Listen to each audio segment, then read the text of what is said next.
Today, I'm going to teach you the differences between sentences such as Benim bir kitabım var, bu kitap bende var, and kitap bende.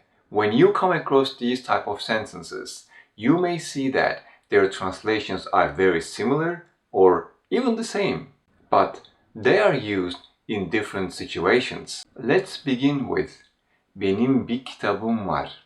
Benim bir kitabım var.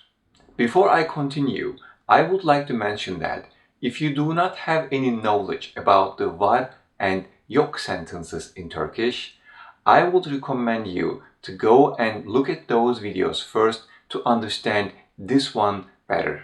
Anyways, benim bir kitabım var. This is an existential sentence in Turkish, specifically possessive existential sentence, since it uses genitive possessive construction. This sentence, benim bir kitabım var, literally means a book of mine is existent. Basically, a book of mine exists. Since it is used to express ownership, it is translated as I have a book. Most of the time, when we express ownership, we use this type of construction. These type of sentences do not only express ownership, but also family or personal relations and part-body relations, like in the following examples. Sevginin ablası var. Sevginin ablası var. Masanın 8 ayağı var. Masanın 8 ayağı var. As you may have already understood, possessive existential sentences are used for expressing possession and relations between people and things with a permanent nature. The possessed in these constructions cannot be definite or specific. I have already covered this type of construction in detail, and the link to that video is in the description. Now, let's take a look at this sentence. Bu kitap bende var. Bu kitap bende var. This is an existential sentence as well, but this one is a locative existential sentence. Locative existential sentences, on the other hand, in general, denote possession between people and things at a particular time, and the person, basically the location of the things, receives the locative case suffix. That is why it is called locative existential sentence. This sentence, bu kitap bende var, literally means this book is existent at me. We may see this sentence in such situations as well. For example, you are with your friend in a bookstore and you see a book that you already have. You can simply say, bu kitap bende var. Bu kitap bende var. In this case, the relation sounds like permanent, right? The reason that we need to use this structure is because the subject is specific. Bu kitap. Bu kitap. You will never say, benim bu kitabım var. Benim bu kitabım var as a possessive existential sentence. This is incorrect. On the top of that, for locative existential sentences, as you have just seen, the subject can be definite, or it can also be non-definite. Take a look at this. Sercan'da bir fotoğraf var. Sercan'da bir fotoğraf var. In this sentence, bir fotoğraf is indefinite. And now, Sercan'da o fotoğraf var. Sercan'da o fotoğraf var. And in this sentence, o fotoğraf is definite, specific. We are talking about a specific photograph. Here is an additional note for you. When we form the sentence with a definite subject, in general, the subject is placed at the beginning of the sentence. So, instead of saying Sercan'da o fotoğraf var. Sercan'da o fotoğraf var. We will say o fotoğraf Sercan'da var. O fotoğraf Sercan'da var. And instead of saying bende bu kitap var. Bende bu kitap var. We will say bu kitap bende var. Bu kitap bende var.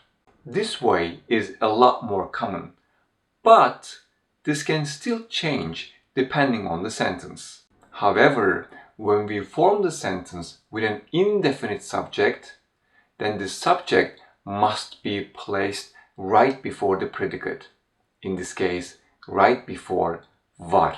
So, it is not possible to say bir fotoğraf Sercan'da var. Bir fotoğraf Sercan'da var. You must say Sercan'da bir fotoğraf var.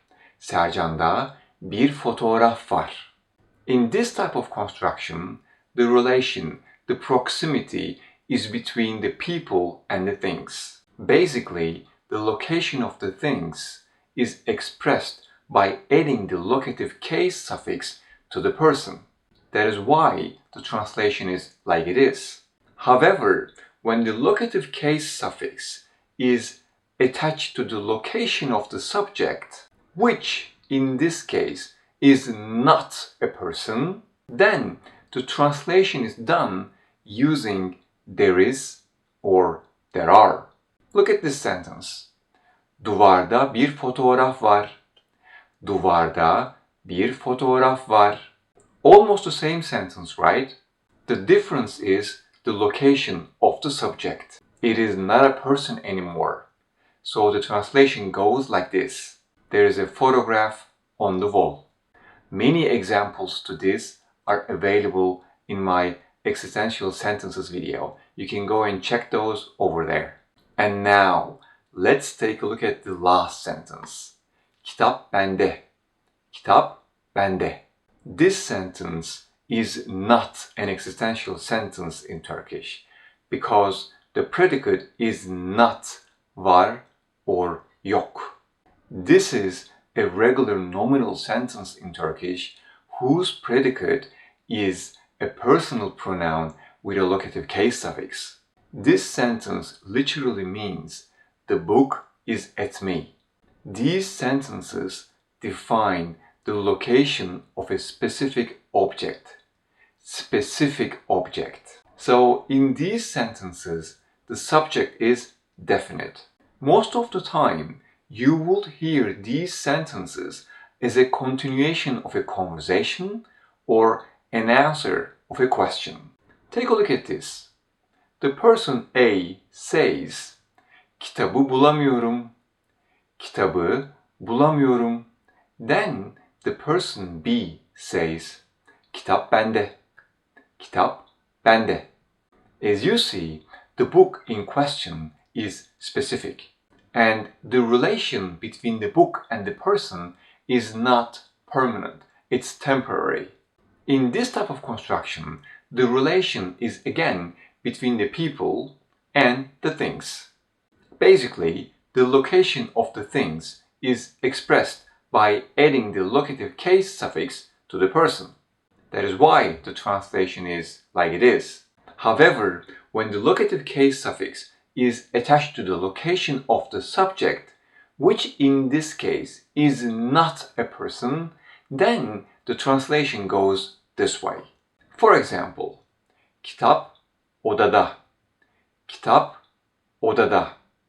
Then the translation is the book is in the room. I think this is enough for today. It's been a lot of information. But before I finish, I would like to say that when you form a sentence using yok, or when you form a question, what you learned today works in a similar way, with some differences for sure. However, I'm going to talk about them in another video. So I hope you enjoyed the lesson today. If you have any questions, just let me know. See you in the next videos.